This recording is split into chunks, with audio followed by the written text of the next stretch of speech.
नमस्कार, मैं रविश कुमार। राजनीति में कहां तक पढ़े हैं इसे योग्यता की अंतिम शर्त नहीं माना जा सकता। कई राजनेता स्कूल नहीं गए लेकिन उन्होंने राजनीति में बहुत अच्छा काम किया। इसका मतलब यह नहीं कि कोई नेता फर्जी डिग्री लेकर आ जाए उसकी भी वाहवाही होने लगी।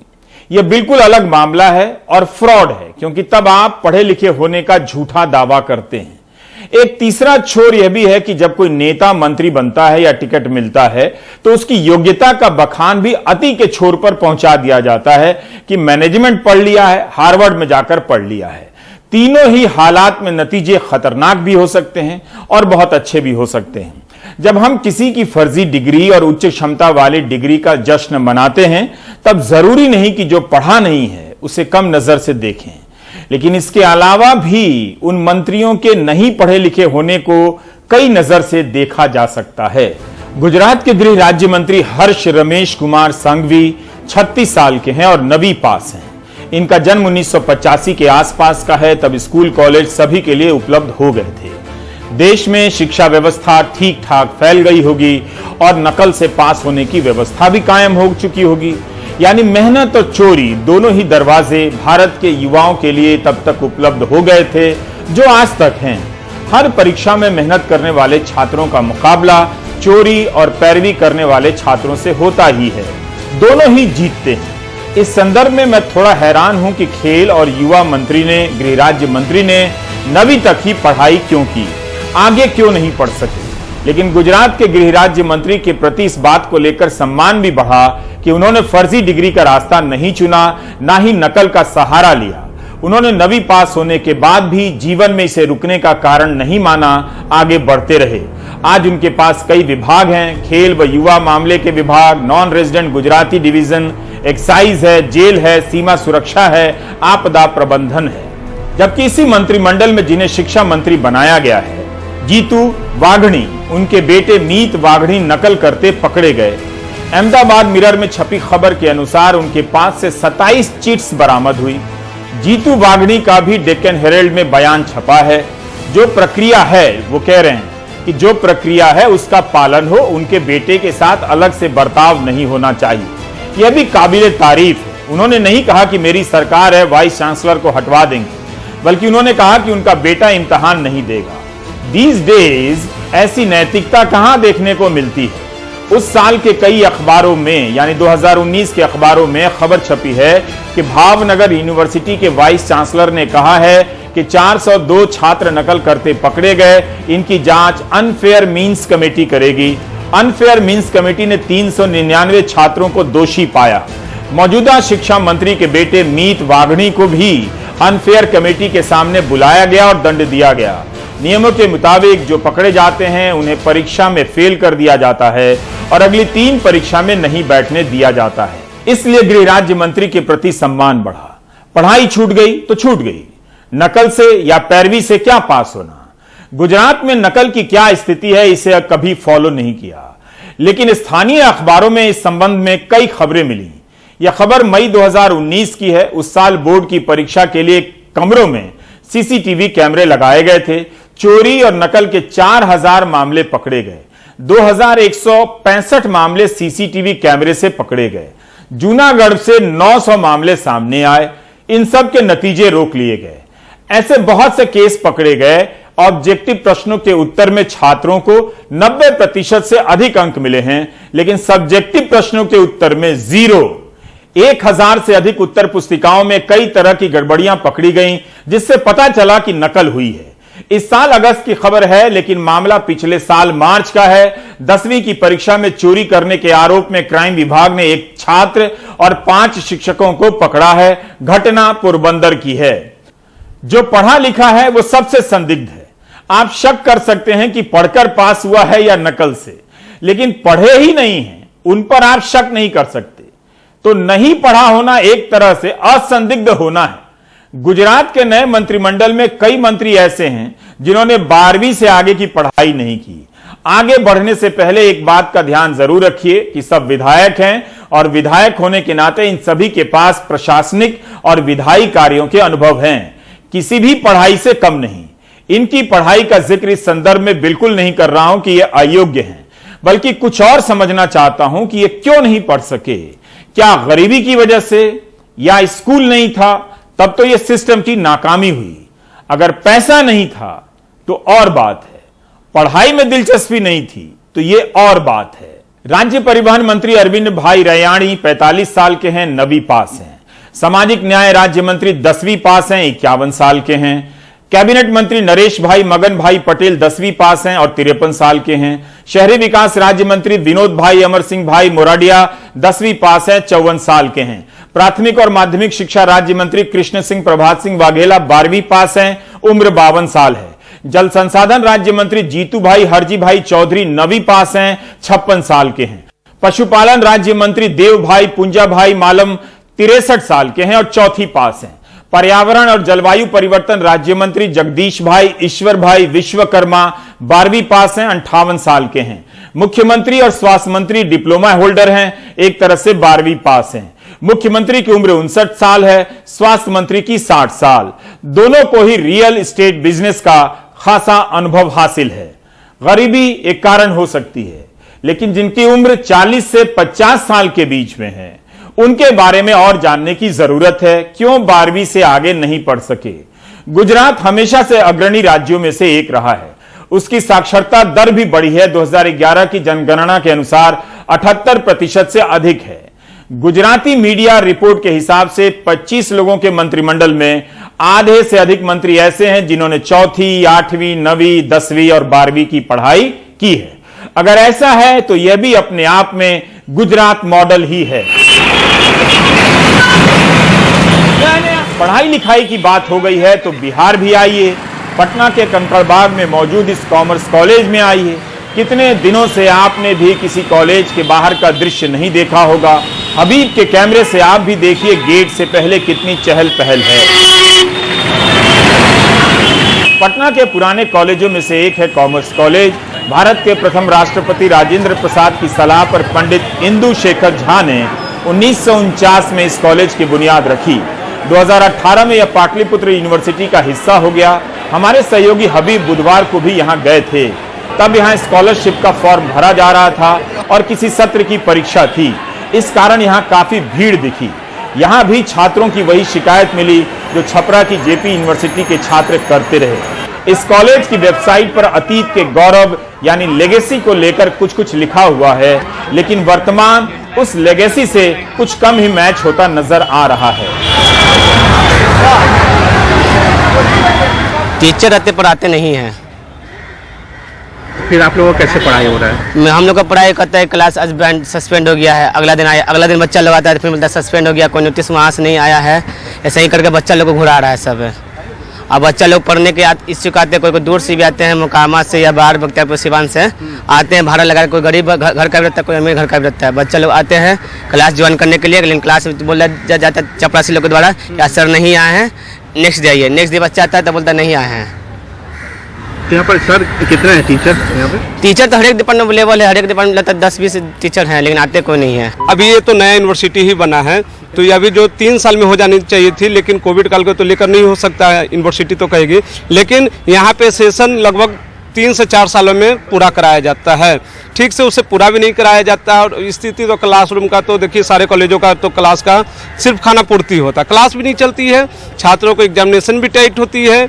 और सबसे बड़ी बात है कि जिस यूनिवर्सिटी में बच्चे आते हैं पढ़ने के लिए, कॉलेज में बच्चे आते हैं, रिक्शे वाले, ठेले वाले, साग सब्जी वाले के बाल बच्चे आते हैं, प्रोफेसर के तो बाल बच्चे होते नहीं, वीसी के बाल बच्चे होते नहीं हैं, इसलिए उन लोग को तो इस सब से लेना देना नहीं हो, तो जानबूझकर उन लोग को कंपटीशन में नहीं बैठने दिया जाता है, इसलिए कि सेशन लेट होता है। यहाँ क्लास सभी क्लास होता है, ये मैं बहुत दावे के साथ आपको कह सकता है कि college of commerce arts and science Patna शहर का पाटलिपुत्र विश्वविद्यालय का ए ग्रेड का कॉलेज है, जहां इस बात पर ध्यान दिया जाता है कि किसी स्टूडेंट को कोई सफर नहीं करे और हमारे टीचर अपना ड्यूटी को करें, क्लास को लें। 70% 60% स्टूडेंट का हमारे यहाँ स्ट्रेंथ रहता है, 10% और 15% नहीं भी रहता है। ये कहना एकदम उस स्टूडेंट का गलत है।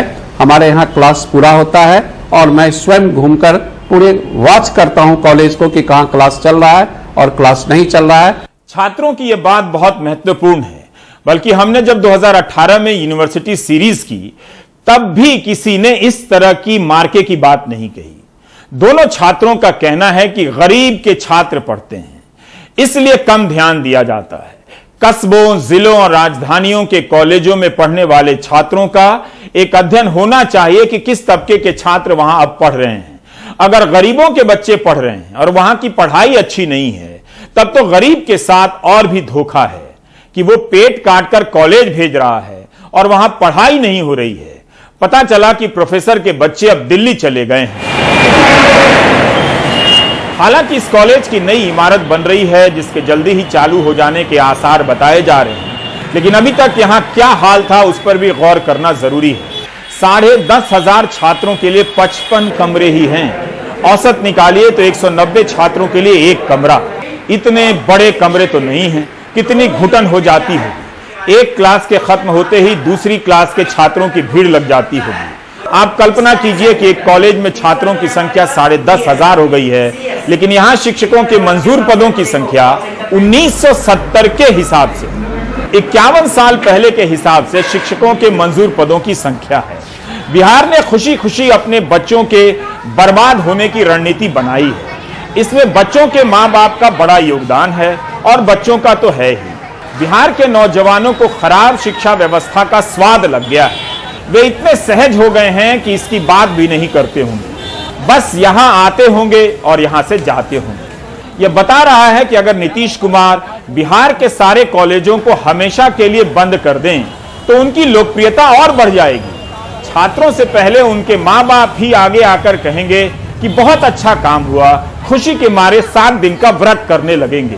बिहार के शिक्षा संस्थानों की जर्जरता छात्रों और उनके माता पिता की राजनीतिक जर्जरता का प्रमाण है। बाकी हम भी अपना टाइम पास ही कर रहे हैं इसे दिखाकर।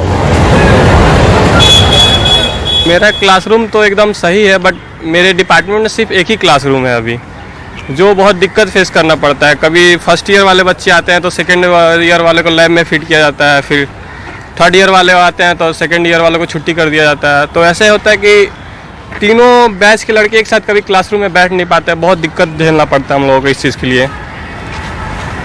एक क्लासरूम में 3 क्लास होता है। एक क्लासरूम में तीनों ईयर के बच्चे पढ़ते हैं, अलग अलग टाइम पे पढ़ते हैं तीनों। तो कभी 9 बजे से क्लास जो चालू होता है तो 11 बजे हम लोग को छोड़ दिया जाता है, फिर 11 बजे से जो आते हैं बच्चे वो पढ़ते हैं, फिर मतलब 3 शिफ्ट में चलाया जाता है क्लासरूम। ये क्लासरूम की वजह से हो रहा है। सिर्फ क्लासरूम होता तो एक ही शिफ्ट में तीनों ईयर के बच्चे पढ़ते, पर क्लासरूम है ही नहीं। इससे प्रॉब्लम होता है? बहुत ज़्यादा होता है। इससे प्रॉब्लम ये होता है कि अनटाइम टेबल रहता है सबका। कभी एक बच्चे आते हैं जल्दी जल्दी, दूसरे वाले गेट पे खड़े रहते हैं कि हम लोग कब एंट्री मारे ये निकले तो। और फिर होता है कि कभी कभी होता है कि दोनों ईयर का टाइमिंग मैच हो जाता है, तो एक ईयर वाले लैब में पढ़ते हैं बैठ के और एक ईयर वाले क्लासरूम में बैठ के पढ़ते हैं। फिजिक्स डिपार्टमेंट में बीसीए चलता है। बीसीए एक वोकेशनल कोर्स है और मॉर्निंग शिफ्ट में उसी डिपार्टमेंट में मॉर्निंग शिफ्ट में बीसीए चलता है और डे में फिजिक्स मैंने बीएससी और एमएससी मेरा चलता है, जो 4:30 बजे तक चलता है। तो अब न्यू बिल्डिंग उसके लिए बीसीए के लिए बन चुका है कॉलेज में, जो टेक्निकल भवन के नाम से है। वो हमने इनको दिखाया भी है और उस टेक्निकल भवन में 10 से 15 दिन के अंतर्गत वो बीसीए वहाँ से शिफ्ट कर जाएगा, तो फिजिक्स डिपार्टमेंट इंडिपेंडेंट वहाँ पर हो जाएगा, तो किसी क्लासरूम की कोई कमी नहीं रहेगी। ऐसे भी लड़कों के दृष्टिकोण से क्लासरूम की कमी नहीं है, क्योंकि मॉर्निंग शिफ्ट में बीसीए चलता है और उसी में डे शिफ्ट में फिजिक्स का डिपार्टमेंट बीएससी और एमएससी चलता है। फिर भी मैंने टेक्निकल भवन जो अभी बनाया है नया, उसी में बीसीए को अभी 10 दिन के अंदर मैं शिफ्ट कर रहा हूँ। तो हम समझते हैं ये प्रॉब्लम भी हमारे बीच अब नहीं रहेगी। कॉलेज के प्रिंसिपल ने ही बताया कि 175 शिक्षकों का पद मंजूर है, 150 शिक्षक है। इस हिसाब से भी 25 कम है। 1970 के हिसाब से पदों को मंजूरी दी गई है। इस बीच विभागों की संख्या कितनी बढ़ गई, छात्रों की संख्या कई हजार हो गई, 10,500। क्या इन 50 सालों में किसी का ध्यान नहीं गया? यह गलती से नहीं हुआ होगा, बल्कि किया गया होगा ताकि हजारों हजार छात्र बर्बाद हो जाएं। इन वर्षों में यहां से पास होने वाले हजारों छात्रों ने क्या कभी खराब शिक्षा को लेकर नेताओं से नहीं पूछा? क्या उन्हें पता भी चला कि यह सवाल पूछा जाना चाहिए? यहां पढ़ने वाली लड़कियों की संख्या 4,000 से भी ज्यादा बताई गई है। लंबे समय तक शौचालय की व्यवस्था काफी खराब थी। 1949 में बनी पुरानी शौचालय आप देख रहे हैं, एक ही कमरे में महिला और पुरुषों के लिए शौचालय है, 2 अलग अलग दरवाजे हैं। ऐसा लगता है कि पहले यह शौचालय पुरुषों के लिए बना था, बाद में लड़कियां इसे इस्तेमाल करने लगी। शौचालय के अंदर जाते ही इसका असली रूप आप देखने लगते हैं। दीवारें टूटी हुई हैं, बिजली नहीं है, रोशनी नहीं है, अंदर कोई खिड़की नहीं। 1949 में बना यह शौचालय 2021 में भी काम आ रहा है। कुछ समय पहले कॉलेज ने अपनी तरफ से 10 नए शौचालय का निर्माण कराया, लेकिन इतनी सारी छात्राओं के लिए यह काफी नहीं है। नए शौचालय तब बने जब हाई कोर्ट की तरफ से डांट पड़ी। इसी साल मार्च में पटना हाई कोर्ट के चीफ जस्टिस संजय करोल और जस्टिस एस कुमार ने 3 महिला वकीलों की एक कमेटी बना दी और कहा कि पटना नगर निगम की जद में आने वाले स्कूलों और कॉलेजों में जाकर वहां लड़कियों के लिए बने शौचालय और साफ सफाई का मुआयना किया जाए। अर्चना सिन्हा, अनुकृति जयपुरियार, अमरीशा श्रीवास्तव की कमेटी को 1 सप्ताह के भीतर पटना यूनिवर्सिटी और पाटलिपुत्रा यूनिवर्सिटी के 30 कॉलेजों का सर्वेक्षण कर रिपोर्ट देने के लिए कहा गया।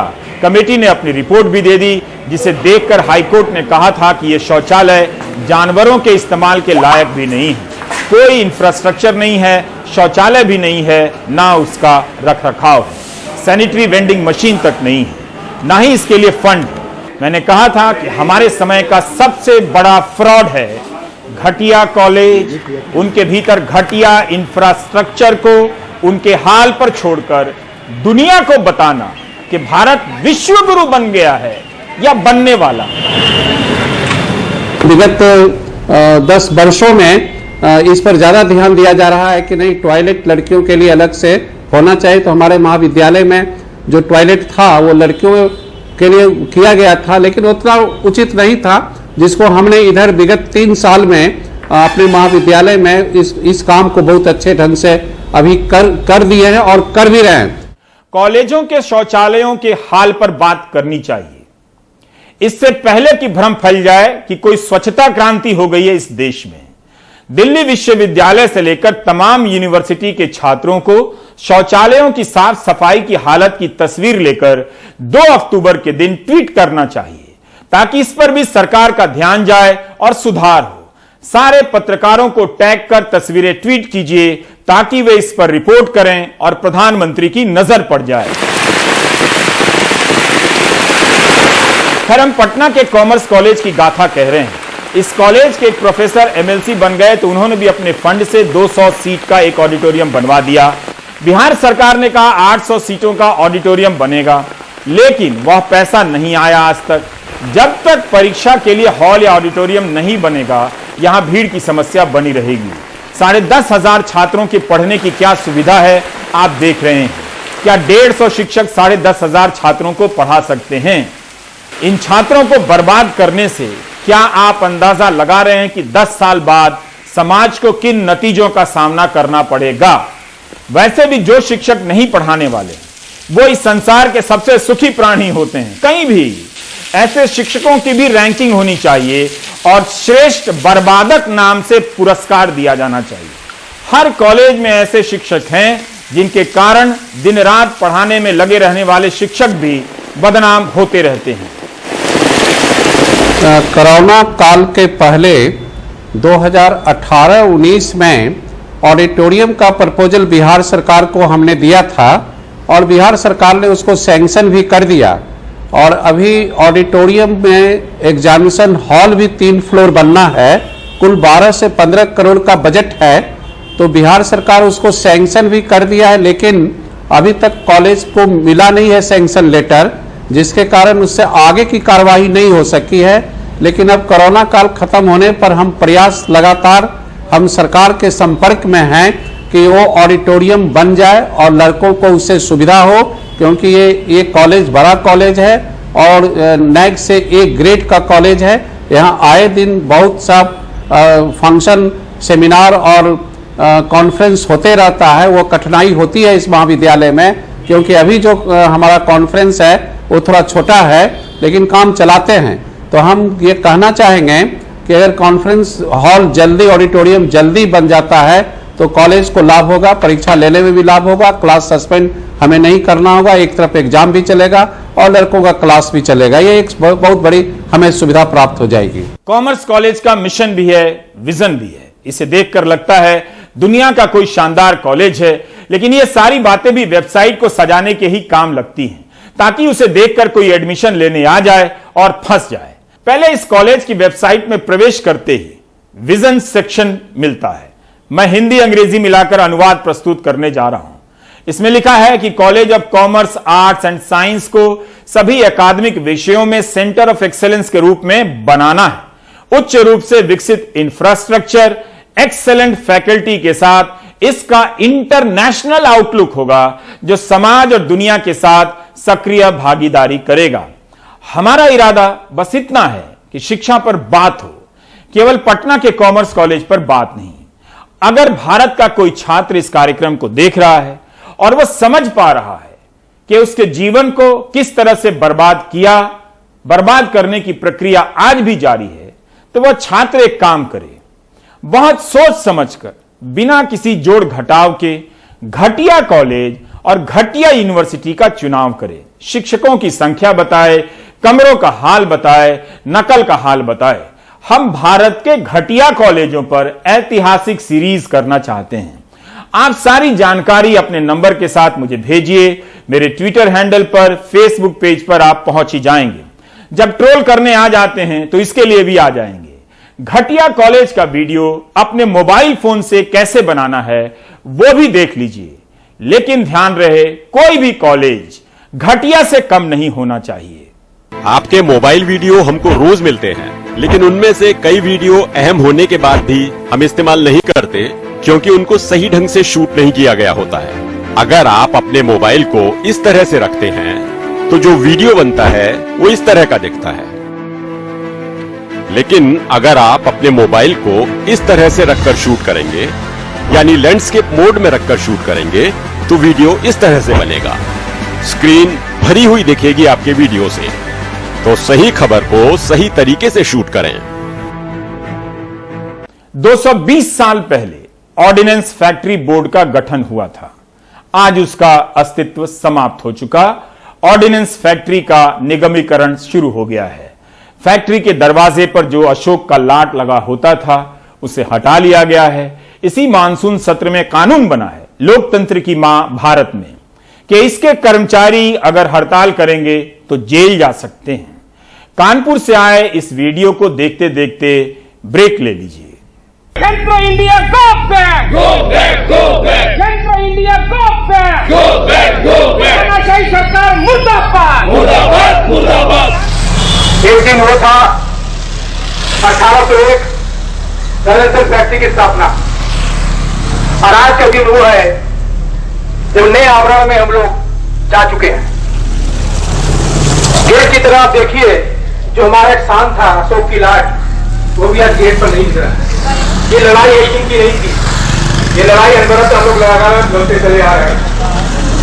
तमाम बातों के माध्यम से, नेगोशिएशन के माध्यम से, आंदोलन के माध्यम से जताते रहे कि हमारा किस हद को न किया जाए।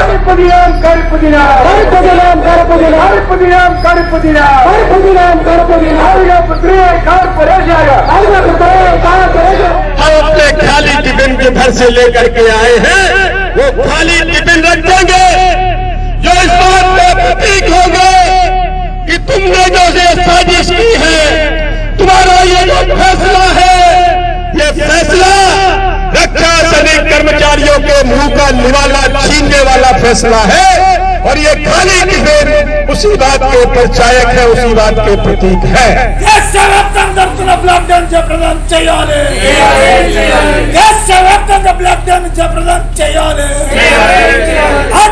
कॉर्पोरेशन को वापस लेना पड़ता है, कॉर्पोरेशन को वापस लेना पड़ता है।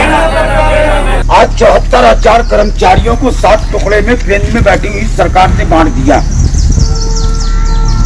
आदेश शक्ति का एहसास आप सभी को बचे थे कि 3-3, 4-4 युद्ध हम लोगों ने आजादी के बाद इस देश के लिए आज निर्माणी के कर्मचारियों ने सेना को गुणवत्ता युक्त मटेरियल उपलब्ध कराया और हमने चारों युद्ध जीते। काला कानून वापस करो, वापस करो। निजीकरण नहीं चलेगा, नहीं चलेगा, नहीं चलेगा। निजीकरण नहीं चलेगा, नहीं चलेगा। काला कानून वापस करो, वापस करो। इंकलाब जिंदाबाद, जिंदाबाद, जिंदाबाद। इंकलाब जिंदाबाद, जिंदाबाद, जिंदाबाद। इंकलाब जिंदाबाद, जिंदाबाद। लेबर यूनियन करे पुकार, इंकलाब जिंदाबाद। एसटीएस यूनियन करे पुकार, इंकलाब जिंदाबाद। कामगार यूनियन करे पुकार, इंकलाब जिंदाबाद।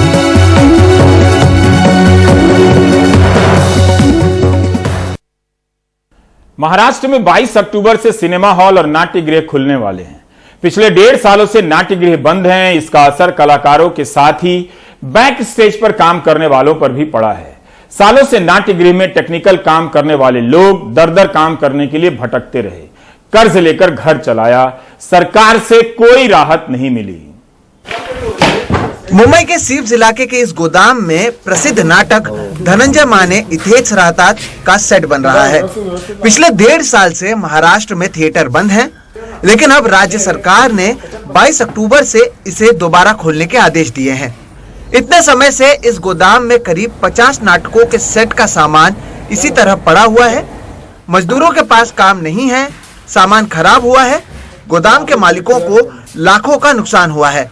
मिनिमम 3-4 लड़के लोग, सबको बुलाना, सामान हिलाएंगे नहीं तो और ज़्यादा खराब होने की चांसेस है। फिर भी बारिश में ज़्यादा पड़े रहने की वजह से एक 5-6 सेट का तो नुकसान हो ही गया, कि ज़्यादा पड़ा होने की वजह से और अपना मैन पावर कम होने की वजह से। और ऐसा लगभग सब मिला के इवन हमारा खर्चा टोटल आप गिनेंगे टोटल ओवरऑल तो एक 45 लाख तक हमारा टोटली 1.5 साल में टोटल खर्चा हुआ है सर। नाट्यगृह के बंद होने का सबसे ज्यादा असर बैकस्टेज में काम करने वाले कर्मचारियों पर पड़ा है। अशोक डोईफोड़े पिछले 35 सालों से लाइट और साउंड ऑपरेटिंग का काम कर रहे हैं। कई अभिनेताओं ने इनके काम की तारीफ कर इनका सम्मान भी किया है। अशोक पिछले 1.5 साल से बेरोजगार हैं और इसी तरह इन तस्वीरों को देख अपने अतीत को याद करते हैं। यह अब 59 साल के हैं। कभी सोचा नहीं था कि नाट्यगृह छोड़ कहीं काम ढूंढना पड़ेगा। मैं साउंड ऑपरेटर, लाइट ऑपरेटर यही काम किया हूँ। और जब मैं अभी ये ढूंढने का, अभी वो तो काम उस टाइम पे चालू नहीं था, कोई भी साउंड का नहीं चला, लाइट का नहीं चालू था। उस टाइम पे मैं जब जॉब, अभी जॉब कौन सा है मेरे लायक, अगर जॉब बोला तो चलो सिक्योरिटी गार्ड, तो सिक्योरिटी गार्ड के लिए 2-3 जगह पे जाके आया। लेकिन क्या वो लोग बोले कि हमको रखने में कोई हर्ज नहीं, लेकिन गवर्नमेंट के रूल के हिसाब से आपकी उम्र हो गई, हम आपको नहीं रख सकते। ये हिसाब से अभी कहाँ जॉब ढूंढूंगा, कहाँ क्या करूँगा। तो फिर अभी जब तक ये सेक्टर चालू नहीं होता है तब तक मेरे पास कोई पर्याय भी नहीं दूसरा कि मैं दूसरी जगह पे कहाँ काम करूँ। जब नाट्यगृह ही बंद हैं, तो मेकअप आर्टिस्ट भी घर बैठे हुए हैं। 17 सालों से राजेश परब मेकअप का काम कर रहे हैं, लेकिन पिछले 1.5 साल से इन्हें अपना गुजारा करने के लिए मास्क से लेकर छाते तक बेचने पड़े। राजेश ने सोचा नहीं था कि बड़े बड़े कलाकारों के साथ काम करने के बाद उन्हें मास्क बेचना पड़ेगा।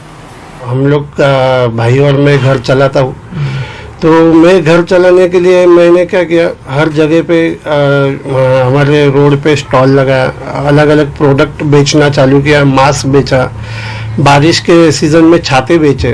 तो ऐसे कुछ अलग अलग धंधे करते करते मैंने अभी तक घर संभाला हुआ है। लोगों से तो पैसे लेने ही पड़े, क्योंकि थोड़ा बहुत पैसे धंधे से आता था, पर खर्चा ज़्यादा होने के कारण दोस्तों से पैसे मांगने पड़े, 1-2 बैंक से पैसा उठाना पड़ा। जब एक नाटक चलता है तब बैकस्टेज पर लगभग 20 लोग मौजूद होते हैं जो अलग अलग काम करते हैं। पिछले 1.5 साल से नाट्यगृह पर निर्भर रहने वाले सैकड़ों लोग बेरोजगार हुए हैं। रंगमंच कामगार संघ के अध्यक्ष किशोर वेले बताते हैं कि केवल कुछ निजी संगठन के लोगों ने उनकी मदद की। कई बार अपनी परेशानी सरकार को बताने के बावजूद कोई राहत सरकार की ओर से उन्हें नहीं दी गई। हम लोग ने सरकार को भी एक लेटर दिए थे, बहुत सारे पत्र दिए सरकार को भी, मुख्यमंत्री सांस्कृतिक कार्यालय को, लेकिन कुछ उसका रिप्लाई तो आया ही नहीं कभी। हम लोग ने सरकार के पास वापस ये मांगना चालू किया कि बोला कुछ ना कुछ तो, अभी 8 महीना तो कुछ किया नहीं ना, अभी तो कुछ ना कुछ दे दो हम लोग को, क्योंकि बाहर का जो आना है, जिन लोग मदद कर रहे, जो लोग मदद कर रहे, वो लोग, उन लोग का भी जेब खाली हो गया है, तो अभी उनके पास कितना मांगेंगे। तो अभी सरकार की बारी है, तो सरकार ने तो कुछ दिया ही नहीं। आमतौर पर स्टेज पर रहने वाले कलाकारों को तो हम सभी जानते हैं, लेकिन ऐसे कई होते हैं जो स्टेज के पीछे रहते हैं और इनकी मेहनत की वजह से ही वो कलाकार प्रसिद्ध होते हैं, लेकिन इनके बारे में ना ही कोई जानता है और इनकी परेशानियों के बारे में ना ही किसी को पता है। उम्मीद है कि आने वाले दिनों में प्रशासन इनके बारे में भी सोचे और इनके लिए कोई उचित कदम उठाए। मुंबई से कैमरा पर्सन राजेंद्र दयालकर के साथ सोहित मिश्रा, एनडीटीवी इंडिया। आप देख रहे थे प्राइम टाइम। नमस्कार।